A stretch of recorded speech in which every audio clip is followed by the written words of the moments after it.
Eh, j'ai lu un truc. C'est un article de Vincent Luquez, publié sur Reporter.net le 19 décembre 2023. Ça s'appelle « De la fin des dinosaures à Total Energy, une histoire des records de CO2 ».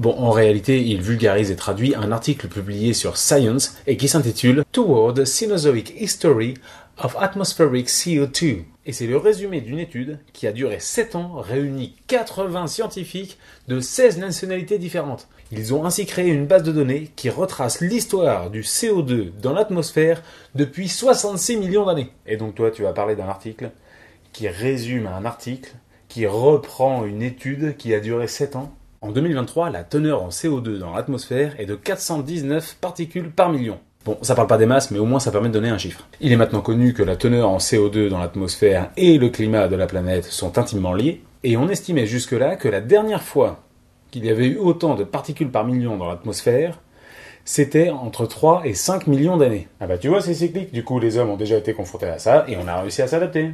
Oui, enfin, il y a 3 à 5 millions d'années, l'humanité ressemblait plutôt à ça. Et en plus, cette nouvelle étude montre que, en réalité, la dernière fois que la teneur atmosphérique en CO2 a été aussi élevée, c'était non pas il y a 3 à 5 millions d'années comme on le pensait jusque-là, mais plutôt 16 millions d'années. À l'époque, nos ancêtres, c'est les Homininae, qui se sont divisés en 3 sous-familles pour former les gorilles, les chimpanzés et les hommes. En plus, à cette époque, la Terre était plus chaude de 4 à 8 degrés, il y avait des rhinocéros et des chameaux jusqu'en France, et le Groenland était recouvert de forêts. Voici donc un graphique réalisé par Reporter qui montre l'évolution du CO2 dans l'atmosphère depuis 66 millions d'années. Ah bah tu vois, il y a déjà eu par le passé plus de CO2 dans l'atmosphère qu'il y en a aujourd'hui. Alors oui, c'est vrai, il y a 50 millions d'années, il y avait plus de CO2 dans l'atmosphère qu'aujourd'hui. Mais d'une, c'est à l'époque où les premiers mammifères modernes apparaissent, qui vont donner tous les mammifères qu'on connaît aujourd'hui. De deux, il y avait des forêts tropicales en Alaska à cette époque, et la température mondiale était supérieure à celle d'aujourd'hui de 12 degrés. Non mais ce que je veux dire, c'est que ça monte, ça descend, ça arrive tout le temps, ça arrivera encore, on s'adaptera. Alors oui, et même que le taux actuel de réchauffement et d'évolution de la teneur en CO2 de l'atmosphère a même été dépassé une fois. Ah oui, il y a 66 millions d'années, et c'est quand une météorite s'est écrasée sur la Terre et qu'on a assisté à la fin des dinosaures.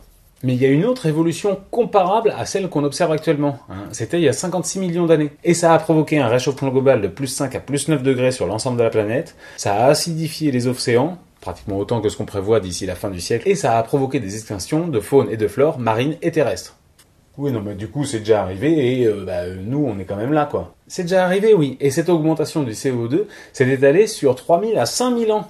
Tandis que nous, là, on est en train de la faire sur moins de 200 ans. Et il a fallu 150 000 ans en système planétaire pour neutraliser tout ce CO2. Sur le graphique suivant, Vincent Luquez nous montre l'évolution du CO2 sur ces 800 000 dernières années, soit une période beaucoup plus courte que celle qu'on vient de voir auparavant. Ah oui, et Homo sapiens sapiens, nous, on est apparu il y a 300 000 ans.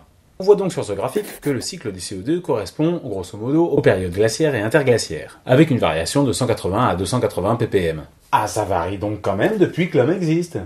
Oui, mais de pas beaucoup. Aujourd'hui, on est à 419 ppm. Et en plus, lors du dernier maximum glaciaire, il y a à peu près 21 000 ans, le niveau des mers était 120 mètres plus bas, tandis qu'un glacier de plus d'1 kilomètre de hauteur par endroit recouvrait l'Irlande, l'Angleterre et l'Allemagne.